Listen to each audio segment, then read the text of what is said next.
cada día va teniendo más auge, más importancia y empieza a tener un lugar destacado dentro de las referencias jurídicas en cuanto a la resolución de los conflictos. Por eso, Franco, es bueno tenerte, dado que vos también tenés distintos posgrados, doctorados, y sos un especialista en el derecho penal internacional. Así que te escuchamos con mucha atención y desde ya vamos también insertando algún tipo de pregunta. Gracias, Augusto. Para mí es un placer participar nuevamente en Café con Penalistas. Yo quiero agradecer la posibilidad que me das de difundir todo lo que trabajamos mancomunadamente a través de la cátedra, también de la Universidad Nacional de La Matanza y trasladada también en posgrado de la Universidad de Nijongá con Paraguay, porque en definitiva nos hermanan. Y también agradecerles a todos los que están alrededor tuyo trabajando para que esto se haga posible. Por ello, va mi grato reconocimiento a quienes trabajan para que podamos lograrlo. Dicho esto, dijiste algo fundamental, porque muchas veces nosotros comprendemos que las cuestiones a nivel internacional son complejas, pero también hay que tener acción, y acción directa. Y algunas cuestiones que hacen a las acciones directas muchas veces se ven mezcladas con la política o la geopolítica internacional. Tanto es así que nosotros sabemos que en el Estatuto de Roma, que es lo que da nacimiento a la Corte Penal Internacional Permanente allá por el año 1998, en la ciudad homónima y la ciudad justamente eterna romana, con Argentina entra en vigencia en el año 2001 con todas las integraciones que se necesitaban de Estados partes para que así funcionen, menciona justamente crímenes de carácter internacional a los 4 estatuidos allí, que tiene que ver como una reminiscencia o un reconocimiento o, valga la historia y la redundancia, que son tomados en el mismo criterio, pero ayornados de lo que fueron establecidos justamente en octubre del año 45 por el Tribunal Penal Internacional, específico para el primer juicio a los jerarcas de Nuremberg. Ahora lo que importa que destaques eran las distintas categorías de delitos y cuál es la definición de cada una de ellas. Mira, Augusto, acá hay una cuestión que es interesante cuando uno empieza a definir.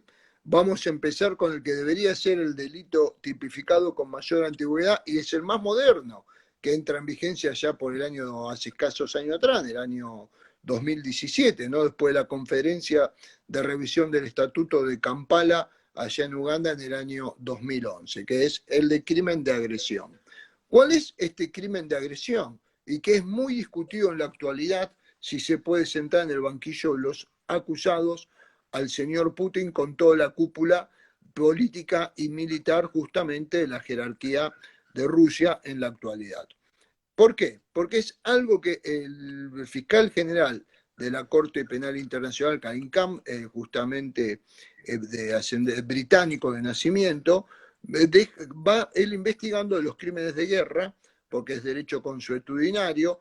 ¿Y cuál es el crimen entonces que es lo que dice que porque Rusia no adhirió y que es nuevo, quedaría fuera y que lo juzgan tribunales ordinarios? Que después lo vamos a ver en una segunda parte si vos me lo permitís, si el tiempo es viable para realizarlo.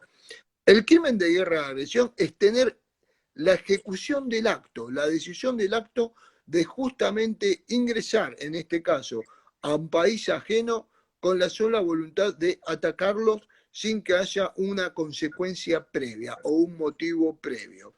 Fíjense, si quieren que vayamos a lo fáctico, y esto ya es un poquito más discrecional desde mi punto de vista, ajeno a la definición del tipo penal de crimen de guerra de agresión, el señor Putin trató con toda su máquina de propaganda de poner excusas realmente inviables a todo efecto, desnazificar Ucrania, que creo que ya lo hemos hablado un poquito en otro país, echar a toda esta jerarquía ucraniana nazi o pseudonazi, lo cual también sabemos que es una burda propagandística mentirosa de justamente de Rusia, y con eso agrede justamente, valga la palabra, agrede a Ucrania en su soberanía nacional. Todo esto, cuando allá Ucrania le entrega las armas nucleares por un acuerdo de reconocimiento recíproco, que era uno de los mayores arsenales, el tercer arsenal del mundo, si no recuerdo que tenía Ucrania después de la disolución de la Unión Soviética, le entrega el arsenal nuclear a Rusia, ya todos como estados independientes, que después de la destrucción del Pacto de Varsovia, o la caída del Pacto de Varsovia de 3 estados partes, bajo el egidio soviético, y Rusia se compromete a reconocer la soberanía de uno y cada uno de los Estados miembros, entre ellos Ucrania. Y por eso es que Ucrania le entrega su arsenal nuclear. Si no, estaríamos hablando de otras consecuencias. Podría haber una especie de guerra fría, como sucede a veces entre Pakistán e India en la actualidad, porque son dos estados con arsenal nuclear, que también con gravedad, sabemos por la cuestión de Cachemira. Pero bueno, aquí ya sabemos que el acto de guerra, de agresión, fue dirigido por la jerarquía rusa. Y en ese efecto entonces tiene mucho que ver con lo que ha acontecido en el mismo delito, estamos hablando del mismo delito, en el estatuto del Tribunal Penal Internacional Militar para Nuremberg, por lo cual también se juzgó a los jerarcas militares y políticos al efecto. Este sería el primer hecho, digamos, criminal con la tipificación adecuada. Quería hacerme una pregunta al respecto en esta situación y después seguiremos con el resto. Sí, mira, ahí como estuvimos conversando los otros días, es para clarificar fundamentalmente la diferencia entre crimen de guerra y crimen de agresión, ¿no? Que como es algo o una situación puntual, ¿no? Y también de interpretación, es bueno que vos refresques esta idea porque me parece a cómo se están desarrollando determinados hechos internacionales, va a comenzar esa discusión o ese debate. De hecho, está bien con tu ojo clínico como lo has hecho, realmente lo has discernido de una cuestión muy interesante, porque puede haber un crimen de guerra de agresión, pero puede no haber crímenes de guerra. Fíjate la sutileza del tipo, ¿no? Por ejemplo, para que todos los que no ejercen la abogacía están en el mundo político, ¿no? Y que son los encargados de legislar tanto en el orden local, nacional, como en el orden internacional, ¿no? A través de Naciones Unidas y de su Consejo de Seguridad, de ser viable. Hay una cuestión que es importante. ¿Qué son los crímenes de guerra? Ya hemos entendido lo que es el crimen de agresión. Crímenes de guerra justamente tiene que ver con algo específicamente técnico que se transforma en algo bélico y aberrante dentro del campo de batalla en el hecho específico, si hablamos justamente del cuerpo del delito. ¿Y cuál es el ataque, la vulneración de los tratados de La Haya y de Ginebra, en especial del año 49, cuando no se le da el marco adecuado, la protección adecuada a los civiles que quedan dentro del campo de batalla, todo lo que sean infraestructuras de utilización civil y no militar, como ser hospitales, escuelas, cuestiones de índole de templos religiosos. Hemos visto que muchos soldados rusos o de estas pseudo repúblicas independientes, solo reconocida por Rusia, han encerrado dentro de algunos templos religiosos, iglesias ortodoxas, católicas, por lo menos que se llama esta verdad, y han matado dentro de los mismos templos donde ellos creían que iban a conseguir refugio, los han asesinado a toda la población civil. En este contexto, entonces, estamos dentro de lo que son los crímenes de guerra. Si la memoria no me falla, porque es dinámica y evolutiva cotidianamente, día a día, en estos 5 meses de guerra, cómo se van incrementando los delitos, ya estamos prácticamente en el orden de 10.000 hechos investigados.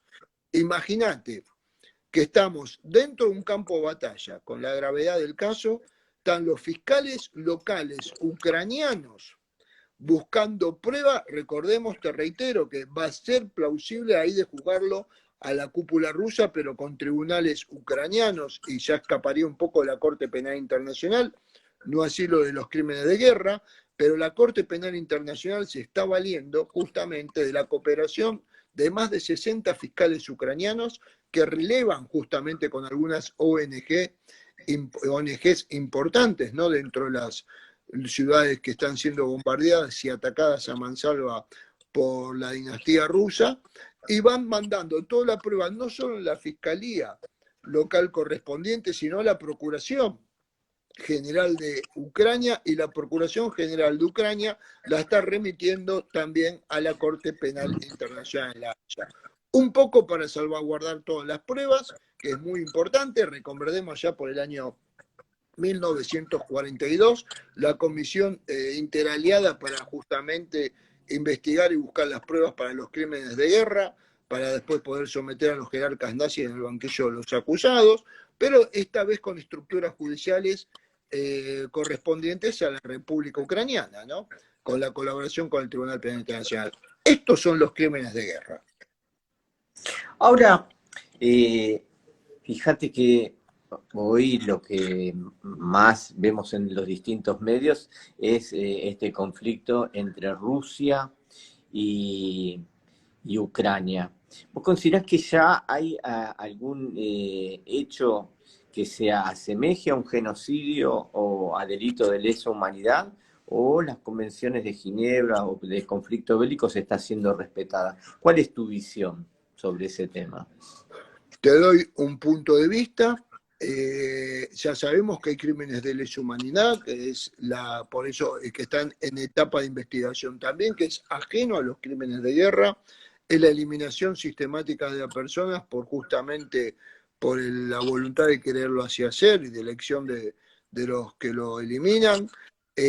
Hasta ahí podemos tener lo que son los crímenes de los cuales fueron torturados. Recuerdo siempre yo esta masacre en Bucha, donde estaban algunos ciudadanos ucranianos esposados en la espalda, fueron a mansalva torturados. De hecho, uno de los testigos privilegiados, digo privilegiados porque pudo llegar casi sobre la cuestión del descubrimiento, fue un periodista argentino, Infobae, Sánchez Mariño, que cuando organizamos una jornada declaró esto. También Carolina Moroso fue otra testigo privilegiado, otra periodista notoria argentina de estos crímenes cometidos por los rusos, y que tuvieron un agravante. ¿Por qué se pudieron preservar las pruebas? Porque todavía hacía frío y la temperatura ambiente era igual que la de una morgue. Fíjense qué escabroso que es lo que estoy manifestando, pero por eso, cuando tuvieron que huir rápidamente parte de las tropas rusas de algunos territorios alrededor de Bucha, de Bucha también, pero también de Kiev, dejaron todas las evidencias justamente conservadas por esto, pensándose que iban a ser destruidas por algunas cuestiones, Alemania o lo que sea. Entonces aquí sí que tenemos crímenes de lesa humanidad. En cuanto a la calificación de genocidio, del tipo de genocidio del Estatuto de Roma o de muchas legislaciones locales, entre ellas la Argentina, que si bien no está dentro del tipo penal del código nuestro, que ya cumplió 100 años, sino que está por tratados internacionales, tenemos que ver, es un poquito más complejo a veces esta cuestión. Podrían darse algunos actos determinados de genocidio, generalmente las personas de a pie común, o incluso muchos periodistas que no están quizás preparados en el tema, se creen que el genocidio es la eliminación total. Gracias a Dios no es así, sino que son hechos que pueden ser parcial, como dice la calificación, de más de 2 personas, con el solo hecho de quererlo eliminar por su condición de nacional, del país de pertenencia, religioso, racial, étnico-cultural. Ahora, te tendría que discriminar estos 4 elementos de grupos de protección. Nacional tiene que ver justamente con el Estado que forma parte. ¿Pueden haber naciones sin países? Exactamente, sin estructura de Estado. Por ejemplo, la nación kurda. Por ejemplo, la nación judía o el pueblo judío, trasladándolo sociológicamente, historiográficamente, pero dándole un contexto jurídico. La nación judía, que es con un mismo bagaje cultural, religioso, a veces idiomáticas. Pensemos que está el hebreo, pero también estaba el sefaradí para algunas cuestiones, que es el más parecido al viudismo, al español, que es más entendible, o el ashkenazí, que es algunos derivados de países nórdicos, Alemania, Polonia, y algunas deformaciones del ruso, idiomática, pero esto hace todo el bagaje cultural. Y cuando hablamos de religioso, tiene que ver con el contexto justamente de la eliminación en cuanto a su grupo religioso de pertenencia. Bien, acá, ni bien empezó la guerra, hemos visto lo que sería la máxima jerarquía de la Iglesia Ortodoxa rusa, justamente que llamaba de alguna forma a eliminar a los ortodoxos ucranianos o también a justificar los actos de guerra en Rusia. Es muy finito, tiene que estar demostrarse la subjetividad de quienes proceden a estas masacres, de quererlo eliminar en la condición de ucraniano por la nación, de ortodoxo o ucraniano por su condición religiosa, que eso creo que es donde, donde más se podría ubicarlo. No así de carácter racial, sabemos que la raza Yushua Lariri nos explica muy bien, las razas no existen, todos provenimos del mismo genoma humano, por allá desde que somos Homo sapiens, o algunos no tan sapiens, pero Homos al fin, que acá está demostrado que por más que haya crímenes, en la historia no aprendemos nada y muchos hechos vuelven a repetirse. Ahora, vos habrás visto también, que no dejó de llamarnos la atención, en un entierro de un soldado ucraniano que se pelearon los dos curas, ¿no? De las distintas iglesias, donde el cura ortodoxo ruso terminó peleándose a golpes de puño con el otro cura ucraniano, cristiano también, porque en la despedida al soldado, al mártir, le echaba responsabilidades a Rusia. O sea que vemos como que la sociedad ucraniana está altamente sensibilizada en toda esta situación. Y también uno llega a preguntarse cómo van a actuar las autoridades internacionales a una situación de estas características, ¿no? Porque todo indicaba que era un conflicto de semanas y hoy dicen que esto puede llevar mucho tiempo más. ¿Cuál es tu lectura de esta situación? Mira, mi lectura es muy simple, ¿no? Es muy simple en el contexto en que uno va teniendo experiencia con todas estas cuestiones y conocimientos. Lamentablemente, el máximo patriarca de la Iglesia Ortodoxa rusa justificó el estado de guerra. Cuando uno justifica el estado de guerra, en definitiva la guerra significa asesinato, muerte, destrucción, no es justificable bajo ningún concepto, menos con las mentiras que urdió el señor Putin para poder desarrollar este crimen de guerra de agresión. Y entonces esto es lo que dentro del caldeo y jubileo que había dentro de Ucrania con las iglesias, donde la iglesia ucraniana se cinde de la iglesia rusa, justamente por haber justificado esta agresión, porque son todos los ucranianos, son víctimas de las políticas del señor Putin, y no solamente los ucranianos, sino que gran parte del mundo con todas las consecuencias económicas que estamos viendo y que tiene que ver sobre todo con el género alimenticio que nos llega a los lugares del mayor granero del mundo que no deja de ser Ucrania. Esto fue algo que las Naciones Unidas trató de llevar adelante, también tendrá que investigar Karim Kama, el máximo jerarca ruso, el porqué de la justificación. Jerarca ruso religioso, ¿no? ¿Por qué justificó esta cuestión? Y en una palabra, de alguna forma, bendecía a los rusos para que vayan justamente a combatir. ¿Tendrá algún medio de justificación en cuanto a materia penal? El tiempo lo sabrá, la justicia lo sabrá y Naciones Unidas verá hasta qué punto podrá someter justamente a todo el liderazgo soviético a algún juicio. La única forma hoy por hoy que se podría llevar adelante, lo había dicho muy bien el primer ministro británico saliente Boris Johnson y también Volodymyr Zelensky, presidente de Ucrania, es poner en marcha un estatuto similar al estatuto del Tribunal Penal Internacional de Nuremberg porque contempla justamente juicio en ausencia. Sabemos que detenerlo a Vladimir Putin o a los generales de la máxima jerarquía rusa va a ser extremadamente complejo o casi misión imposible. Para experiencia, como muestra basta un botón acá en la Argentina, con lo que pasa con los que tienen sido de alerta roja y nunca son detenidos ni en países latinoamericanos. Ahí ingresamos en un terreno que sería, y va a ser bueno que lo expliques, que es el tema de juicio en ausencia. ¿Cómo se instrumentaría eso? Si bien está el precedente de Nuremberg, no muy divulgado, pero que es un precedente importante, dentro de los nuevos esquemas procesales internacionales, ¿cómo se lleva adelante un juicio en ausencia? Mira, yo siempre traigo que todo lo que tiene que ver el plexo de los pactos de derechos humanos eh, realmente es algo maravilloso en cuanto al orden filosófico, pero en cuanto a la implementación en la tierra donde pasan los hombres, como dice un mandato y un rezo bíblico, es distinto porque estamos del campo ideal al campo real. El campo real, los crímenes se siguen cometiendo, los tratados de derechos humanos se siguen cometiendo, vulnerando, y muchas veces por inoperancia de los organismos internacionales, palabra del Papa Francisco, no palabra mía, pero en definitiva ahí quizás tenga algún atisbo de acierto, también el Santo Padre, y en definitiva, ¿cómo se puede desarrollar esto? El juicio en ausencia, copiando justamente el último gran estatuto para el Tribunal Penal Internacional Especial para el Líbano,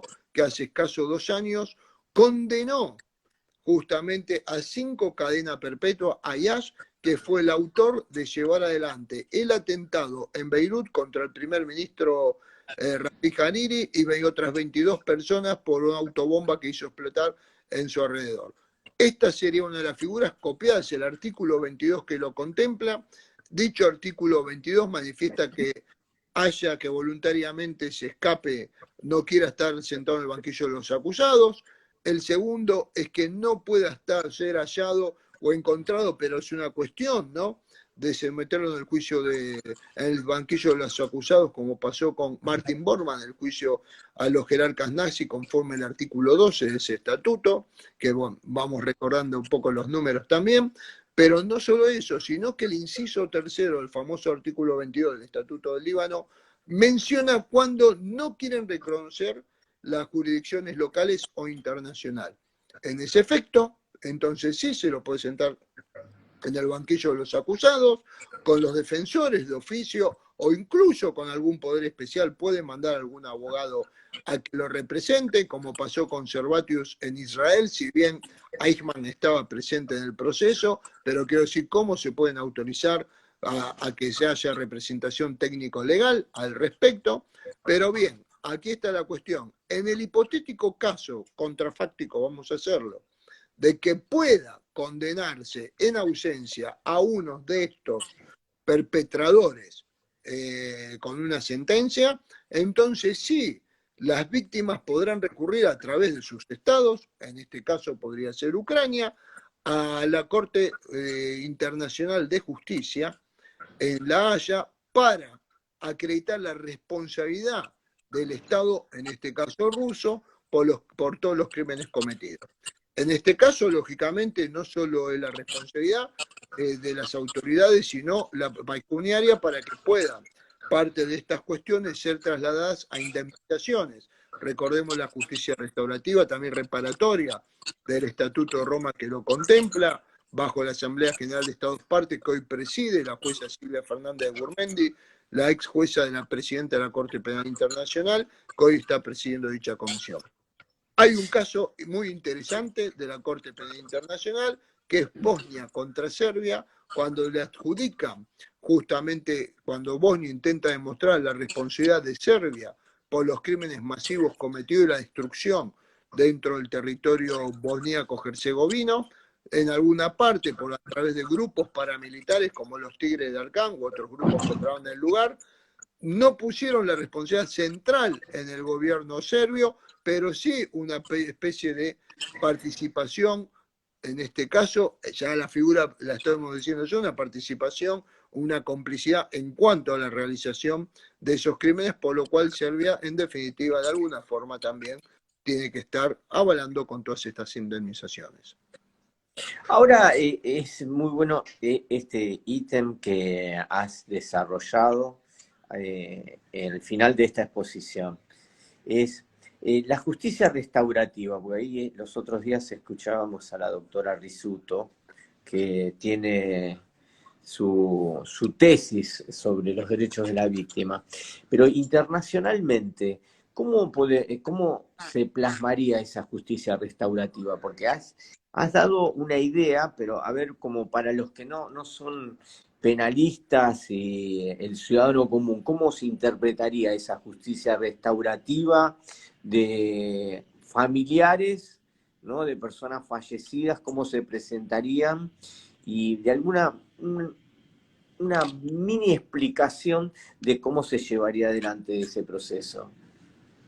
Hay dos vertientes que es muy importante en el índole internacional del Estatuto de Roma. Hay un fondo fiduciario que maneja justamente también la Asamblea de Estados Partes, en lo cual, por un lado, una vez que están las condenas, se realizan, ¿no?, los pedidos a pedido de parte, las reparaciones económicas. Este fondo fiduciario son capitales que convergen allí, algunos de decomiso en las zonas, digamos, donde estuvo la flagrancia, la beligerancia, pero también, te voy a dar contrafáctico, un ejemplo, haciendo un caso hipotético de laboratorio. Hoy en día hay muchos fondos congelados de Rusia justamente en distintos bancos a pedido de Naciones Unidas y también de Estados Unidos y de otros países. Esos fondos podrían desviarse a este fondo fiduciario para justamente reconstruir el país destruido por el Estado agresor y también indemnizar a las víctimas. Esto por un lado. Pero este mismo fondo fiduciario, tenemos que recordar que estamos hablando de crímenes atroces dentro de un Estado que quizás pueda llegar a perder la guerra, pero puede llegar a mantener ese líder con características criminales, el poder. Pasa en muchos estados africanos que están bajo jurisdicción, algunos casos de la Corte Penal Internacional, pueden mantener el poder. Entonces, cuando declaran los testigos en la Corte Penal Internacional de La Haya, los testigos tienen que brindarle no solo a veces protección, sino el cambio de identidad y sacarlo de su país originario y trasladarlo a otro. También esos fondos saldrían del fondo fiduciario, en el cual de alguna forma están reparando todas estas vicisitudes que el testigo de estos crímenes también tiene que vivir. No, muy bien, esa explicación es brillante porque no es divulgado esa temática de la justicia restaurativa en ninguno de los medios internacionales. Así que es bueno ya ir anticipando que se tiene ese objetivo y esa finalidad ya está plasmada y es una aspiración del sistema.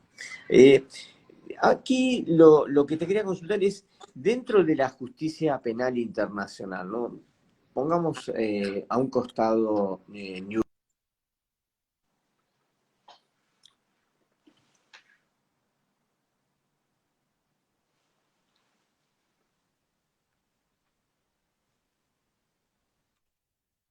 La Si podés, jurisprudencia. Augusto, te estoy escuchando ahora, no sé, algo bloqueó el audio. No, Si te quería. gentilmente podés repetir toda la pregunta, te agradecería. No, muy bien.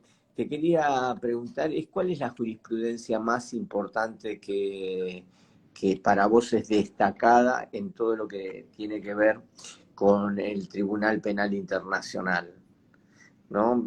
O sea, a mí siempre me quedó el tema de los Tutsis, ¿no?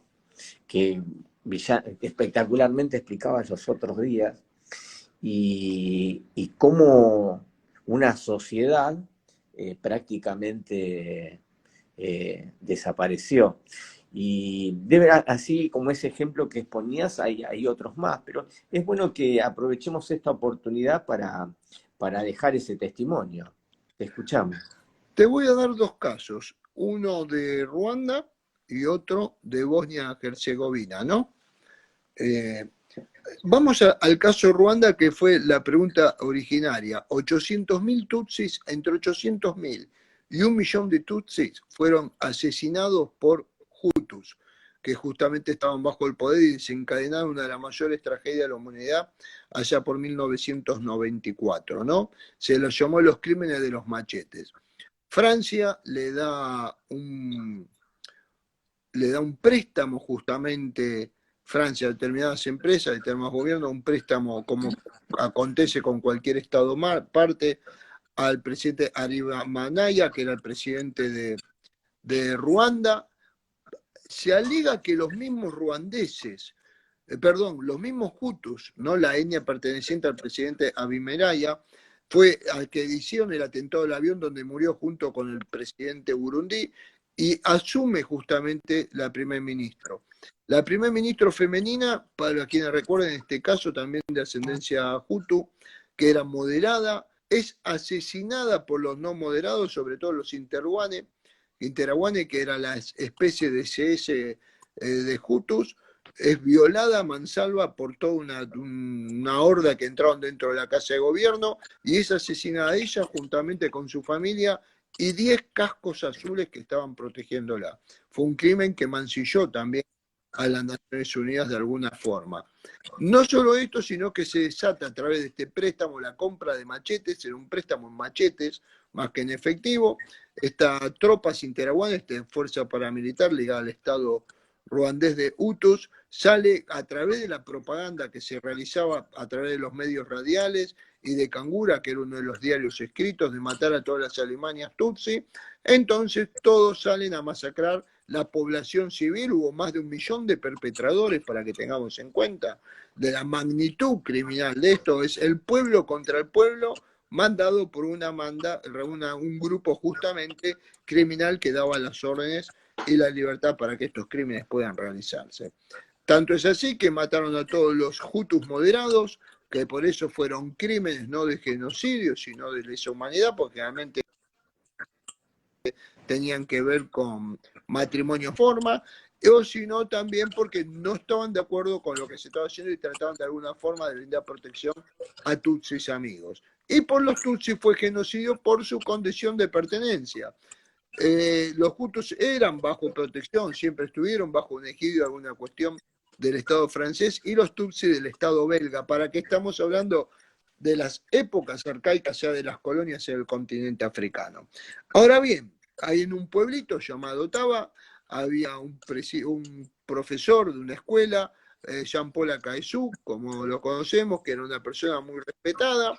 Jean-Paul Akaezou no solamente era profesor de la escuela, sino que también era el alcalde de Taba, el intendente de Taba, y un excelente jugador de fútbol. Aprovechaba justamente este conocimiento o esta virtud deportiva. Todos los que nos somos apasionados de este deporte sabemos lo que significa estar alrededor de una persona que de alguna forma tiene un liderazgo deportivo y es admirado por muchos. ¿Y qué hizo? En un principio, después del asesinato del presidente ruandés, apoya de alguna forma, no hace lugar, no apoya a los criminales, pero les brinda protección dentro de una iglesia. De la noche a la mañana, vaya a saber por qué conveniencia o por qué acto de corrupción, no solamente se convirtió en un líder criminal, sino que dentro de la iglesia mandó a asesinarlos y prender fuego justamente este templo religioso. Tanto es así que años después es detenido Yakaesu, es trasladado a Tanzania para su juzgamiento, en la cual intervino Wander de Roca, la jueza argentina, justamente en el juzgamiento de este sujeto, este criminal, y es el primer ser humano condenado en la historia de la humanidad con el tipo de genocidio bajo el tratado justamente de 1948 que da el tipo penal de genocidio. No solo eso, sino que después estos fueron juzgados, los líderes que habían dado las órdenes de cometer todos estos crímenes iban a ser juzgados por la Corte Internacional Especial para Ruanda. Después los juicios a los jerarcas o líderes políticos de segunda línea iban a ser juzgados por los por los tribunales ruandeses, pero acá tenemos una nueva novedad. Eran tantos, prácticamente reitero, 800, 1 millón de asesinados, pero 1 millón de perpetradores, porque más de uno o dos daban órdenes, pero también masacraban a la misma víctima, a machetazos. Entonces se crearon los gachachas, se escribe gacacas, para los que quieran googlearlo. Estos eran tribunales tribales. Se convertían en juego, juzgaban a su par vecino que había cometido estos crímenes. Podían darle pena efectivo cumplimiento, de hecho, a una de las que estaba en la radio de las Mil Colinas, una mujer que fue condenada a perpetua, sigue estando detenida al efecto, que decía, felicitaba a todos los que habían asesinado o aplastado cucarachas Tutsi o a las Alemanias Tutsi, como ella ponderaban ese medio radial para que los exterminen. Los gachachas eran perpetua, pero a otros, porque no había tantas cárceles como para detenerlos, ¿qué hicieron como justicia reparativa, restaurativa? Les hacían hacer tareas comunitarias en beneficio de las familias supérstites que habían sufrido los crímenes de sus familiares o también de las comunidades donde habían padecido estas agresiones. Sabemos el contexto de pobreza dentro de esta forma, pero estuvo muy inteligente la implementación de estos tribunales populares, una especie de juicio por jurados todos legos, pero sin jueces técnicos, pero que de una forma demostró el sentido común de los tutsis o de los ruandeses, porque ahora sí son todos ruandeses, una muy buena política posterior del presidente Kagame cuando empezó a instaurar toda esta política de todo por Ruanda y no con grupos justamente étnicos de pertenencia para poder romper justamente esta cuestión cultural que tanto daño hizo no solo a Ruanda sino a la humanidad. Ahí te quería consultar. A mí me quedó la impresión como que, llevándolo acá a Argentina, en el sur, el tema de los tehuelches y mapuches, donde los tehuelches eran pacíficos, los mapuches guerreros, obviamente, Tenemos los los, zonas también, ¿no? Los zonas también. los zonas también, es correcto. Y me quedó esta impresión y te pediría que me revalides o no la impresión que me ha quedado en el tema de los Tutsis y los Hutus. Es como que los Tutsis no eran los guerreros, sino que los fanáticos y guerreros eran los Hutus. ¿Es tan así? Porque la masacre fue abiertamente contra los Tutsi, ¿no? ¿Cuál es tu visión? Los perpetradores fueron 1 millón de Hutus, los criminales de Hutus, ¿no? Los Hutus tenían el amparo del gobierno, habían asesinado a los propios Hutus moderados, que eran los que gobernaban. Y toma este Interaguane, toma la especie de SS a través de su líder, que es quien comandaba todas estas hordas, y mandaban a Sí, asesinar. Hay una película que yo digo, Hotel Ruanda, si mal no recuerdo, que muestra que está sobre una base fáctica histórica que muy bien tratada, en el cual el director del hotel era un matrimonio mixto, Hutu y ruandés y Tutsi, y él protegía a los Tutsi que podía con esos cascos azules que no habían sido asesinados. Entonces, en ese sentido, tenemos que las víctimas eran Tutsis, pero también Hutus moderados que eran de matrimonio mixto. Por eso reitero, la calificación legal de los tribunales, la jurisprudencia marcó: sos del mismo grupo de pertenencia y asesinaste a tu par por tu condición de pertenencia, es crimen de lesa humanidad. En concurso real con genocidio porque mataste a la otra persona por su grupo de pertenencia étnica que eran Tutsis. Los Tutsis fueron víctimas. Y había cierto celo porque generalmente los Tutsis eran más refinados en cuanto a un sentido cultural, por así decirlo. Eran un grupo quizás un poquito minoritario al respecto y entonces sufrían todas las consecuencias justamente de las barbaridades que se habían perpetrado en ese lugar. ok. Eh, Aquí, además de esta jurisprudencia, ¿cuál otra te resulta llamativa? Me gustaría alguno que haga una referencia a los Balcanes, que también ha sido un conflicto bélico importantísimo y que con Franco, años atrás, recorrimos. Y que vimos en algunos lugares la secuela de esa guerra, de la dureza de esa guerra y el sufrimiento de ese pueblo. A ver, ¿cuál es la que más te ha impactado en cuanto a jurisprudencia en la temática de los Balcanes? Mirá, los Balcanes es tan complejo y tan amarañado la cuestión, el tema, que es importante poderlo discernir de alguna cuestión práctica para poderte decir sobre temas jurisprudenciales.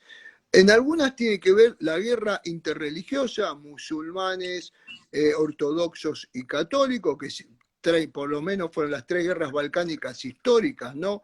Durante la Primera Guerra Mundial, después la época de la Segunda Guerra Mundial con Ustallas y con otros grupos que estuvieron ahí nacionalistas perpetrando, y por último la guerra entre el 91 y el 95, para no entrar ya en los de Kosovo y Serbia.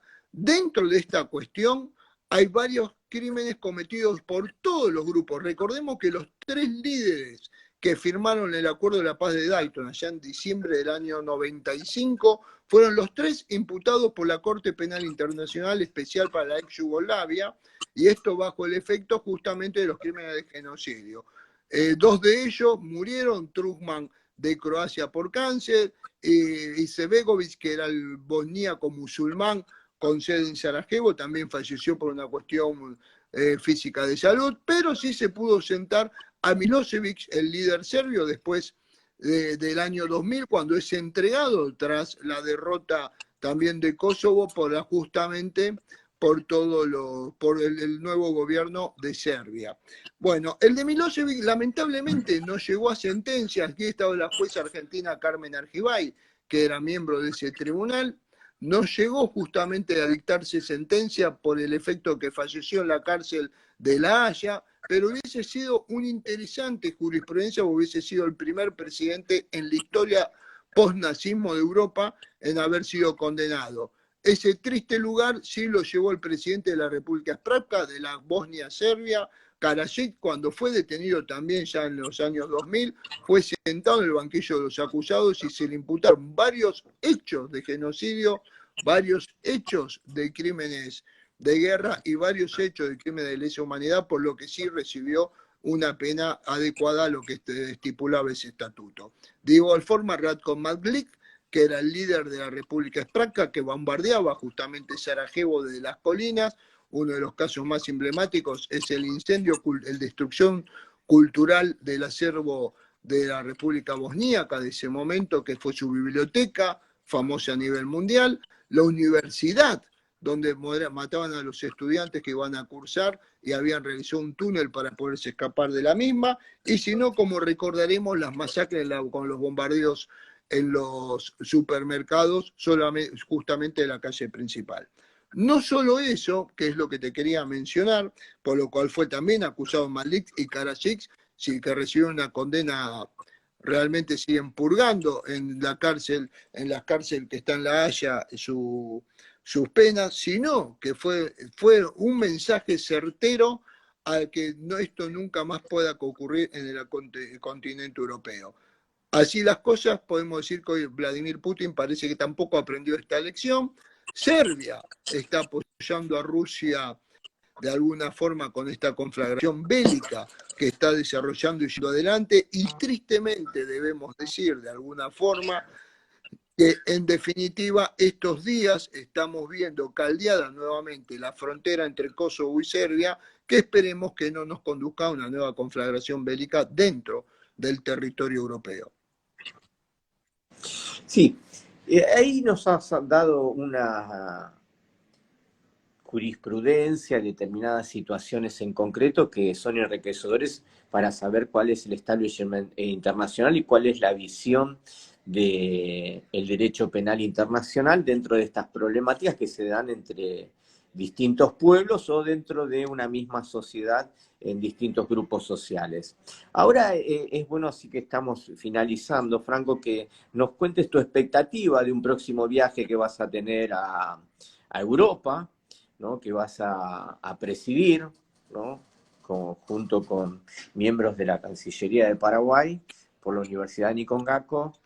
Vas a recorrer distintos tribunales internacionales y va a estar buenísimo que quienes hoy te estamos escuchando y viendo, y quienes nos verán también, que esto queda grabado en YouTube, en las próximas semanas, puedas vos hacer el desarrollo de lo que vas a recorrer o vamos a recorrer y cuál es tu expectativa sobre eso. Te escuchamos.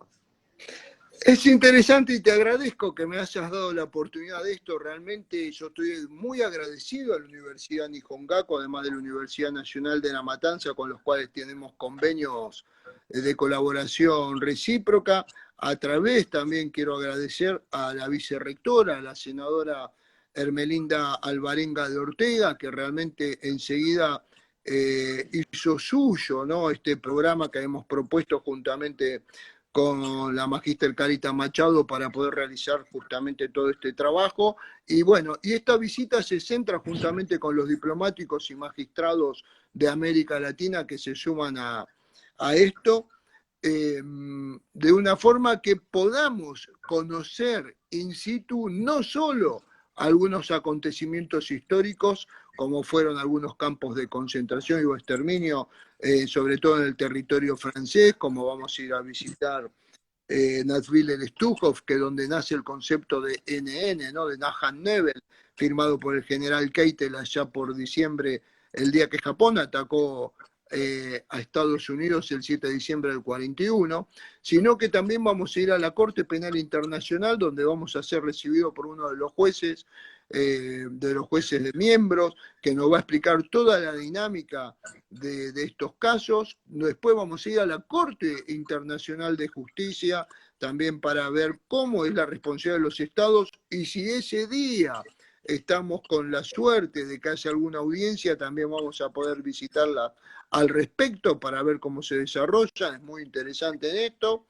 Y bueno, y el programa no solo se concluye ahí, sino que vamos al Tribunal Europeo en Luxemburgo, donde vamos a ser recibidos por miembros de ese tribunal y nos van a explicar la dinámica de cómo los tribunales protegen de cierta forma los derechos humanos y obligan a los estados partes de la Unión Europea para realizar este tipo de cuestiones, lo que vamos a seguir con la Corte de Derechos Humanos en Estrasburgo. Y por último vamos a ir a Ginebra a visitar determinadas comisiones, entre ellos quiero mencionar la Cruz Roja Internacional porque siempre es interesante, justamente con sede en Ginebra. Con esto quiero que te hice un amplio recorrido de todos los jueces políticos, diplomáticos, de todos los países latinoamericanos que forma parte de esta delegación. Sí, De la ahí cual vas a formar parte también. Agradecido por el esfuerzo de Franco y amigas y amigos que me han invitado y que de alguna manera hacen posible también que forma parte de esta comitiva.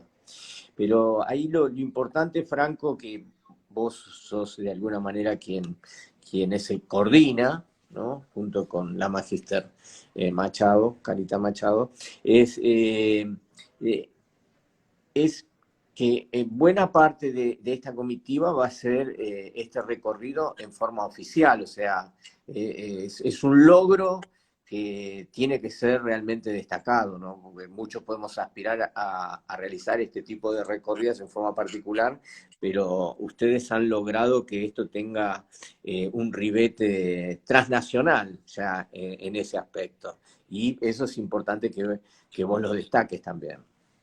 No, yo por eso siempre quiero agradecer, reitero, a la Cancillería de Paraguay, donde fuimos recibidos para justamente proponer este programa, todo facilitado, reitero, por la senadora Hermelinda Alvarenga, y donde fuimos recibidos por el embajador a cargo justamente de la capacitación diplomática de Paraguay, que nos ha recibido juntamente con Carita Machado, para que justamente podamos exponer la dimensión de este programa, que realmente fue muy ambicioso, y sorprendimos a las autoridades diplomáticas de Paraguay por el conocimiento que teníamos al respecto y realmente se entusiasmaron y nos dieron todo el apoyo logístico. Hacia ello mi reconocimiento también, porque si no hubiese sido imposible y hubiésemos hecho un viaje del club de amigos como para sacarnos fotos en las puertas. Pero esta vez vamos a ir al corazón y vamos a venir con realmente lo que entendemos es con un amplio conocimiento de cómo funcionan las instituciones a nivel mundial y a nivel europeo.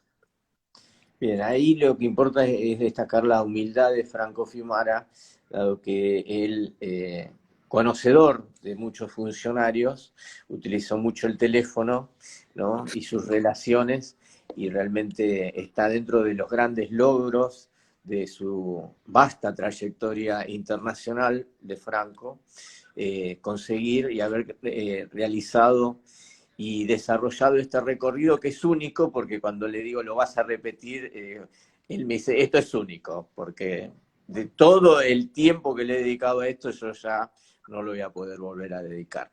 Pero es importante, más allá de todo lo que nos ha discurrido en el desarrollo del día de hoy Franco Fiumara, es también saber que es una persona, un profesional, un docente, además de juez, magistrado, que se ha preocupado por el desarrollo de todas estas temáticas y que no solamente quedan en una posición de mera exposición y desarrollo epistolar o limitado, sino que ya es claramente internacional. Y aquí lo que importa es que cuando se hable se tenga un fundamento, y aquí es un conocimiento in situ, o sea que terminaríamos haciendo un recorrido, un trabajo de campo, ¿no? Como es una de las grandes aspiraciones cuando uno tiene que a posteriori realizar una tesis. Así que Franco, desde esa visión, desde ese lugar, creo que todos estamos agradecidos, y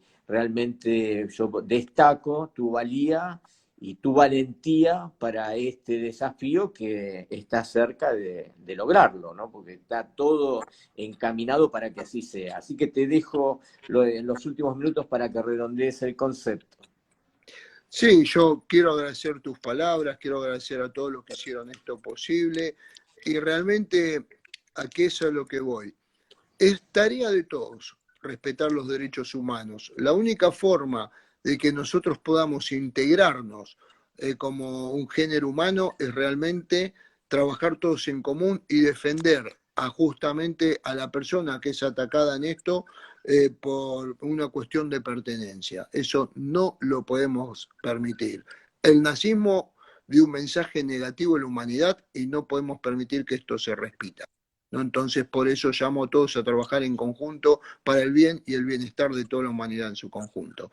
Siempre me escuchás decir en reiteradas oportunidades, cuando se habla sobre todo en estos tiempos de crisis a nivel internacional, pero también a nivel continente latinoamericano, y de sobre todo lo que es el Mercosur, que hasta ahora deja mucho que desear. La primera forma de integración no es política, sino que sus pueblos indiquen. Es patear la frontera, como hizo Europa con Schengen, y que los pueblos se puedan integrar. Y los pueblos le van a enseñar a los políticos cuál es la mejor forma de hacerlo. Entonces, este es el mensaje que doy. Todos somos iguales ante Dios, y que no cree en Dios es igual ante la ley. O sea que el mensaje es así de sencillo. Sí, sintetizando es que nunca vuelvan a ocurrir las atrocidades que ocurrieron en esta humanidad. Así que, Franco, te agradecemos tu tiempo, y es posible que antes del viaje o desde algún punto del recorrido tengamos nuevamente un café con penalistas. Además, ya ahí, si es en el exterior, con el resto de las amigas y amigos que estarán con nosotros. Así que, Franco, un abrazo a la distancia y nos estamos viendo. Dale, muchas gracias. Gracias Nos a vemos. todos y gracias a todos los presentes. Gracias por la invitación, muy amable. Hasta Nos luego. estamos viendo. Hasta la Gracias, muy amable. próxima semana con Café con Penalistas. Hasta luego. Hasta luego.